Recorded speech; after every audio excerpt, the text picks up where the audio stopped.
Mga karebap, nandito naman tayo sa Calasiao, Pangasinan kung saan matitikman ang pinakamasarap na puto.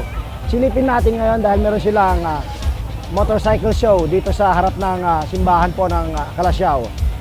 Tingin po tayo sa loob.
Suki na to, laging nagko-customer sa mga motor.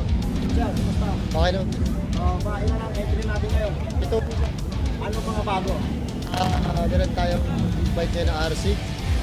So, then meron tayong bago count ka na tractor. Then the dirt bike mostly. Okay. So bago, dirt bike. Parang ngayon ako nakakita na sinali ang dirt bike sa Tesla. So ano meron sa dirt bike? It's very the best bike since the motocross. Okay. Kumbaga pagdating sa sports, mostly dirt bike ang the best sa sports. Okay. So anong bago? Kailangan para maisali ko siya sa motorcycle. Okay. Pwede ko sabihin, like this, from the Australia. So which is ito ay galing sa production bike. Pang dirt bike racing.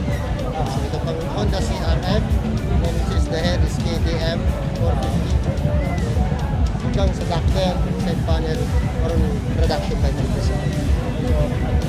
Production bike. From the local enduro, ginawa ko, in-upgrade ko siya sir to the racing bike.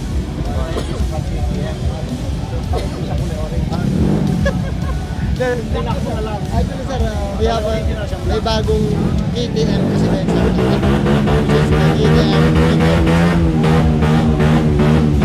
Ano ba mga bago na pwede natin pagmalaki ngayon? Ito. Sir, ito yung bago ngayon sir, yung sila Cafe Racer. Customized din siya, konting beat. Then ito is the old bike, 2005 R6, ginawa natin new model isa.